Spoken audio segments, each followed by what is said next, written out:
बिस्मिल्लाहिर्रहमानिर्रहीम अस्सलाम वालेकुम डियर स्टूडेंट। आज हम डी कॉम पार्ट वन की जो बुक है गुल अमीर मलिक साहब की, उसका जो चैप्टर नंबर 7 है उसकी एक्सरसाइज नंबर 3 आज हम करने जा रहे हैं।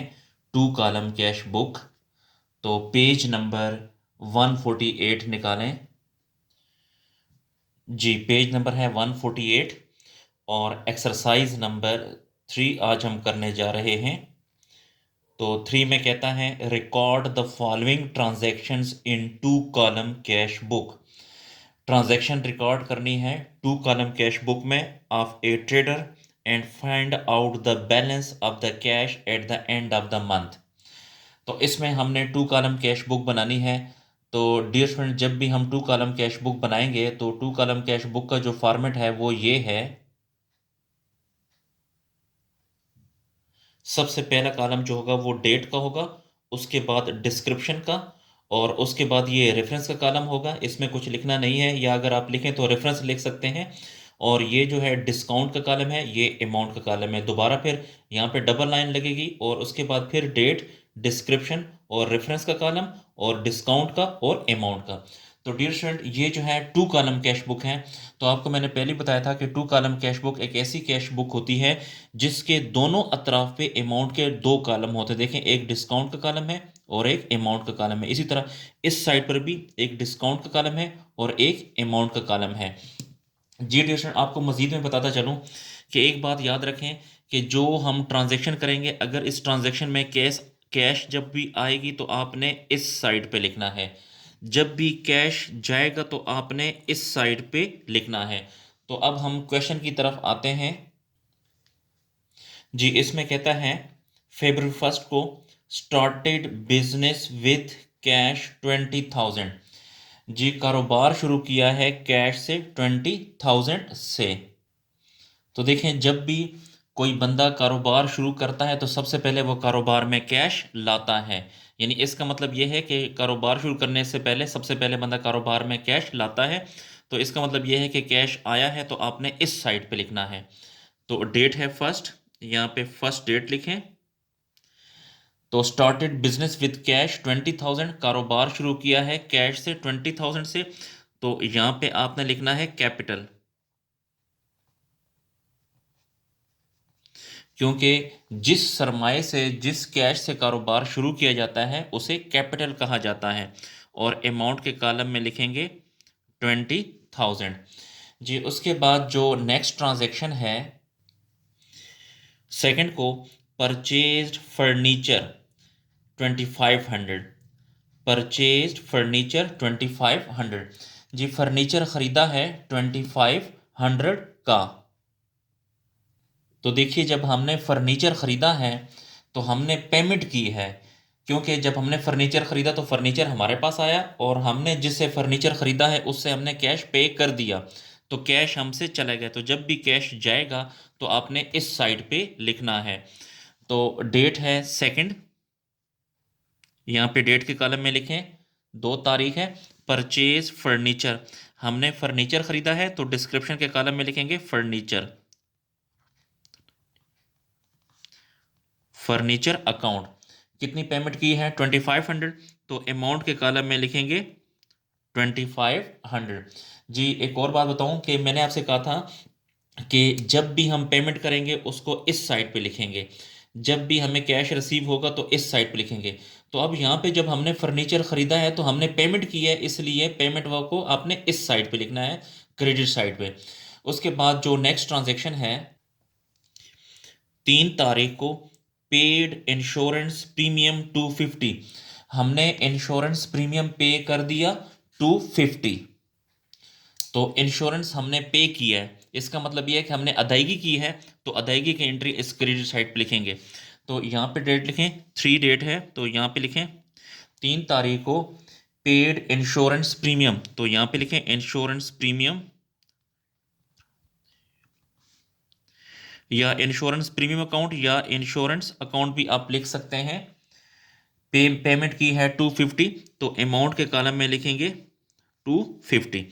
जी, उसके बाद जो नेक्स्ट ट्रांजैक्शन है 4 तारीख को, received cash from Karim, cash आया है करीम से 420। तो देखें कैश आया है, इसको आपने डेबिट साइड पे लिखना है, इस साइड पे लिखना है। डिस्काउंट अलाउड 5 रुपीज, और डिस्काउंट के कॉलम में लिखेंगे 5 रुपए। जी मैं ट्रांजैक्शन को दोबारा पढ़ता हूँ। रसीव्ड कैश फ्रॉम करीम, कैश हमने रिसीव की है करीम से। जी मैंने आपसे कहा था जब भी कैश रिसीव होगी तो इस डेबिट साइड पे लिखना है। तो डेट है 4 डेट लिखें। रिसीव्ड कैश फ्रॉम करीम, यहाँ पे करीम का नाम आएगा, करीम अकाउंट लिखें। और discount received cash from Karim 420, amount के कॉलम में लिखेंगे 420, और डिस्काउंट अलाउड 5, और डिस्काउंट के कॉलम में लिखेंगे यहाँ पे 5 रुपीज़। जी उसके बाद जो नेक्स्ट ट्रांजेक्शन है, 8 तारीख को पेड कैश, हमने कैश पे किया है। तो देखें जब भी हम कैश की अदायगी करेंगे तो इसको आपने क्रेडिट साइड पे लिखना है। जब कैश रिसीव होगा तो डेबिट साइड पे लिखेंगे, और अगर हम कैश की अदायगी करेंगे तो उसको क्रेडिट साइड पे लिखेंगे। तो पेड कैश, कैश हमने पे कर दिया। क्यों पे किया? फॉर परचेज ऑफ मर्चेंडाइज, क्योंकि हमने मर्चेंडाइज खरीदी हैं 2700 की। तो पेमेंट की एंट्री है, यानी हमने कैश पे किया, तो इस साइड पे लिखना है आपने क्रेडिट साइड पे। Paid cash for purchase of merchandise 2700, 8 तारीख को। तो डेट के कॉलम में लिखेंगे 8 तारीख है, हमने परचेजेस की है, तो purchases account, paid cash for purchase of merchandise 2700, और अमाउंट के कॉलम में लिखेंगे 2700।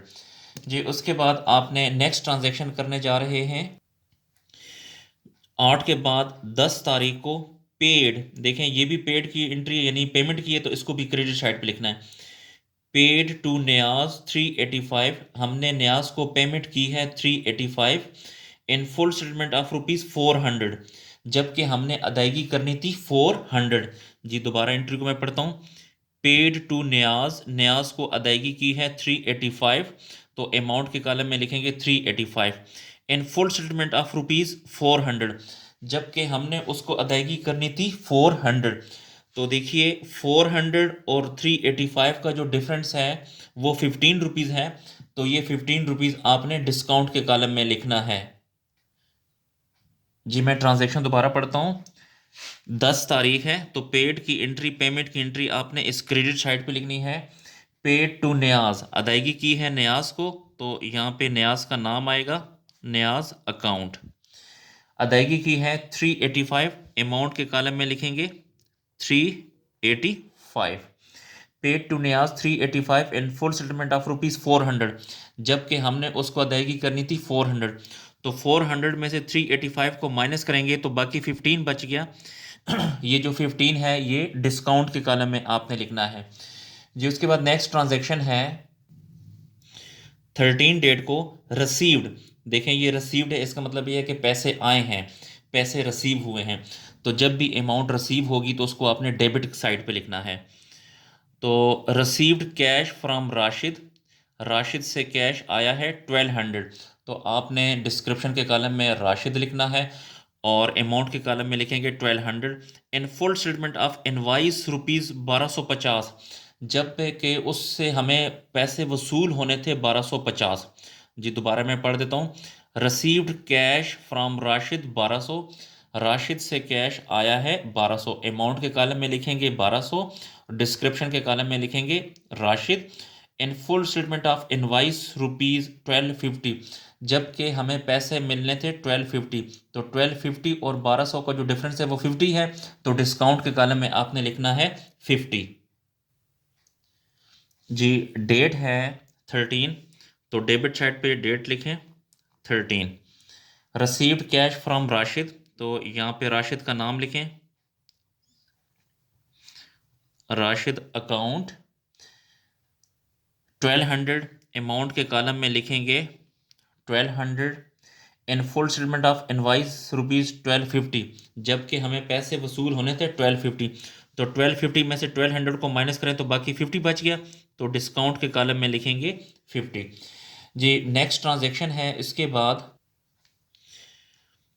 15 डेट को पेड, जब पेड का मतलब है कि हमने अदायगी कर दी, पेमेंट कर दी, इसको अपने क्रेडिट साइड पे लिखना है। जी दोबारा बता देता हूँ, जब भी अमाउंट रिसीव्ड होगी तो डेबिट साइड पे लिखेंगे, अमाउंट की अदायगी होगी तो क्रेडिट साइड पे लिखेंगे। पेड टू जावेद, डिस्क्रिप्शन के कॉलम में लिखेंगे जावेद 5685 अमाउंट के कॉलम में लिखेंगे, डिस्काउंट रिसीव्ड 15 और डिस्काउंट के कॉलम में लिखेंगे 15। जी ट्रांजैक्शन में दोबारा पढ़ देता हूँ। 15 डेट को पेड, जब भी हम अदायगी करेंगे तो ये क्रेडिट साइड है, इस साइड पे लिखना है, क्योंकि जब हम अदायगी करेंगे तो कैश जाएगा, जब कैश जाएगा तो इस साइड पे लिखेंगे। डेट है 15, यहाँ पे 15 डेट लिखें। पेड टू जावेद, जावेद का नाम यहाँ पे लिखें, जावेद अकाउंट 5685 अमाउंट के कॉलम में लिखें 5685 5685। डिस्काउंट रिसीव्ड है 15, डिस्काउंट के कॉलम में लिखेंगे 15। जी इसके बाद नेक्स्ट ट्रांजैक्शन है 17 को sold merchandise for cash 2700। Sold merchandise, merchandise हमने सेल की है फॉर कैश, नकद 2700 रुपये की। तो देखें जब हम सेल करते हैं तो कैश हमारे पास आता है, तो जब भी हम कैश रिसीव करेंगे, कैश जब भी हमारे पास आएगा तो इसको आपने डेबिट साइड पे लिखना है। दोबारा मैं ट्रांजैक्शन को पढ़ देता हूँ। 17 को यहाँ पे 17 डेट लिखें, सोल्ड मर्चेंडाइज हमने सेल की है, तो जब भी सेल करते हैं तो कैश आएगा तो आपने डेबिट साइड पे लिखना है, तो यहाँ पे लिखें sale account sold merchandise for cash 2700, amount के कॉलम में लिखेंगे 2700। जी उसके बाद नेक्स्ट ट्रांजैक्शन है, लास्ट ट्रांजैक्शन है 20th को, purchase furniture for cash 11,000। Furniture ख़रीदा है 11,000 का। देखिए जब हम फर्नीचर ख़रीदते हैं तो हम पेमेंट करते हैं, तो जब भी हम कैश की अदायगी करेंगे तो इसको आपने क्रेडिट साइड पे लिखना है। दोबारा ट्रांजैक्शन को पढ़ता हूँ। परचेज फर्नीचर, हमने फर्नीचर ख़रीदा, तो जब हमने फर्नीचर ख़रीदा तो हमने अदायगी की है, तो जब भी हम कैश की अदायगी करेंगे तो इस क्रेडिट साइड पे लिखेंगे। तो 20th को डेट लिखें, 20 तारीख को हमने फर्नीचर ख़रीदा, तो फर्नीचर अकाउंट 11,000 का, तो अमाउंट के कॉलम में लिखें 11,000।